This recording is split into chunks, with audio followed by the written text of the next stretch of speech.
Habib Umar itu, ibu-ibu sekalian, punya tanah di Tarim. Ini yang cerita putra beliau.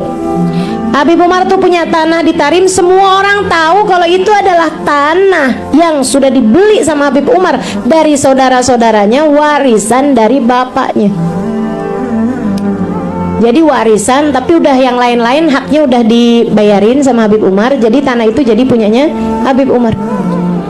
Satu hari ada orang ngaku-ngakuin bahwa tanah itu punyanya dia, udah dikasihin sebelum dikasihkan maksudnya waktu itu kakeknya Habib Umar tuh udah ngasihin nama bapaknya gitu, nama bapaknya dia, orang tua. Jadi dia keluar lah di Tarim itu bahwa tanah itu adalah tanah miliknya. Berita itu sampai kepada keluarganya Habib Umar bin Hafid, kota kecil kan Tarim. Sampailah berita itu ke Sayyidil Habib Umar. Habib Umar denger ya biasa-biasa aja gitu. Satu hari si orang itu datang ke rumah, yang bukain pintunya Sayyid Salim, anaknya Habib Umar. Begitu buka gitu kan, waduh, nih orang ini nih, si Amin ini ngakuin tanah bapak saya sebagai tanah miliknya. Akhirnya Salim, dia bilang, bapak kamu ada, Salim? Dia bilang, ada, silahkan masuk. Salim kemudian bilang sama bapaknya, bapak, abah ada tamu. Itu loh bah, orang yang ngakuin tanah kita sebagai miliknya itu loh bah. Udah, sama Habib Umar ditemuin, ahlan wasahlan marhaban, silahkan duduk gitu kan. Habib Umar nyuruh Salim buat bikinin minum, bikinin makanan belakang gitu. Habis Salim nih sambil curi-curi denger, dia benar, dia bilang sama Habib Umar, saya datang ke sini nih mau ngurusin urusan tanah Umar. Itu tuh tanah udah dikasihin tuh sama bapak kamu dulu ke bapak saya. Jadi itu bukan jadi warisan tuh, jadi punyanya saya itu. Karena bapak saya meninggal itu, bapak saya udah meninggal sih. Bapak saya itu warisinnya ke saya gitu kan. Oh, Habib Umar tuh senyumnya nggak hilang, senyum aja, marhaba, marhaba. Habis itu Habib Umar masuk ke dalam, barengan sama Said Salim bawain minuman itu. Habis itu Habib Umar masuk ke dalam itu bawa sertifikat tanah.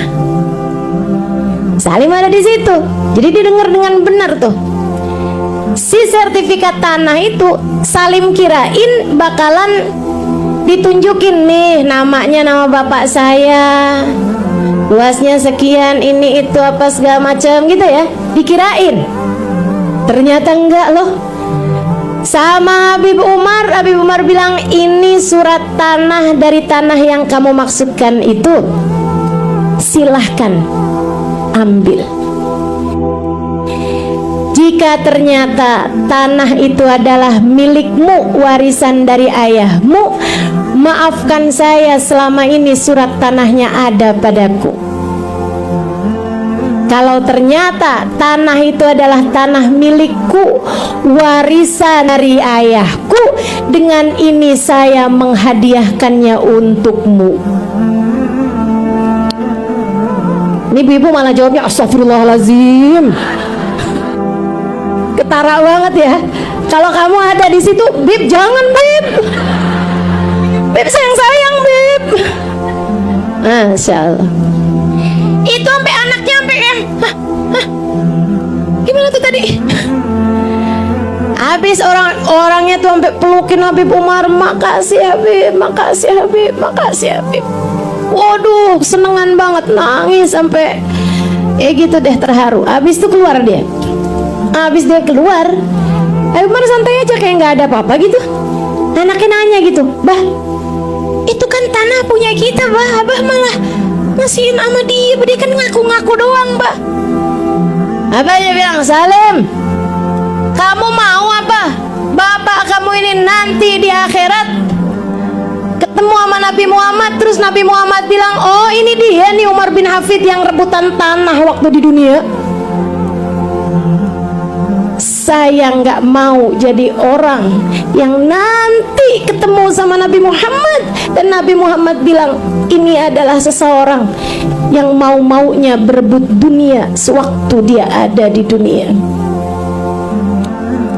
Saya nggak mau jadi seseorang yang Allah Subhanahu wa taala menolak saya hanya karena urusan dunia.